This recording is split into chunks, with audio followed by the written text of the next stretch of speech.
lot of company news to get through though. Bank of Queensland confirming plans to make about 400 staff redundant as part of a restructure, saying it will take a $25 million to $30 million restructuring charge in financial 2024 as part of the move.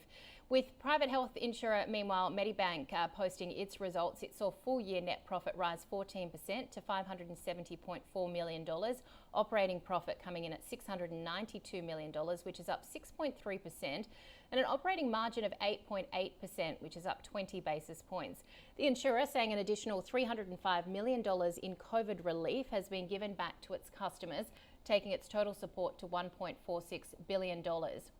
Medibank Private will pay a 9.4 cent per dividend, fully franked, and has lifted its full year fully franked dividend to 16.6 cents. And we will be speaking to the CEO. We'll bring you that in our 3 p.m. show.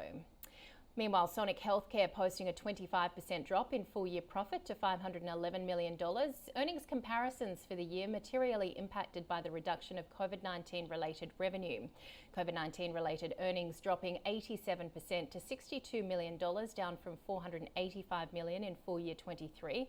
Sonic Healthcare is maintaining its progressive dividend policy with a 2% increase in its final dividend to 63 cents per share unfranked.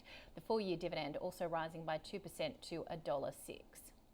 Tech player Megaport plunging in early trade after its result. The company reporting its first ever profit for the year of $9.6 million compared to a loss of $19.4 million in the last year. Now, we spoke to Raymond Chan of Morgans on Monday. You can find that interview on ausbiz.com.au, and he did say that the results would lead to a 20% swing in the stock price, which is pretty much exactly what we are seeing. Northern Star Resources more than doubling underlying full-year net profit to $689 million. The gold producer generating record revenue of $4.9 billion and record cash earnings of $1.8 billion, which it says reflects elevated gold prices and strong operational performance across its 3 production centres. Northern Star declaring an unfranked final dividend of 25 cents a share, taking its total shareholder payout for the year to a record 40 cents. It's also reaffirmed guidance, saying it's on track to deliver up to 1.8 million ounces of gold at an all-in sustaining cost of between $1,850 and $2,100 an ounce. Meanwhile, fellow gold miner Regis Resources has flagged a net loss of $184 million in the full year on the back of a significant impairment to its McPhillamys mine. Regis also flagging losses of $81 million that were related to its hedging program. Whitehaven Coal reporting an 87% drop in full-year profit to $355 million, attributing lower profits to higher costs due to inflationary pressures and lower volumes at its flagship Narrabri mine. Revenue down 37% in the year to $3.8 billion. Whitehaven will deliver a dividend of 13 cents per share for the full year and announced it will be selling a 30% stake in its Blackwater mine in Queensland to Japan's Nippon Steel for $1.5 billion. Completion of the deal expected in early 2025. Auckland International Airport has increased its full-year underlying profit after tax by 87% to $276.6 million.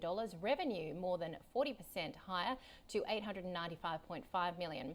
Auckland Airport Chair Patrick Strange saying the airport has seen an uplift in international airlines touching down, notably from North America. International passenger numbers increasing 29%, domestics increased 5%. AIA still anticipates a longer time frame before reaching pre-2019 levels, and a 6.5 cent final dividend will be paid to shareholders on October 4. A quick look as well in the consumer space. We've seen KFC merchants Collin Foods plunge after it warned its profit margins will fall in financial 2025 due to rising labour, energy and store costs. Meanwhile, Super Retail reporting record sales of $3.9 billion for the year, up 2% on full year 23. A fully franked final dividend of 37 cents per share will be paid, along with a special dividend of 50 cents, which is also fully franked.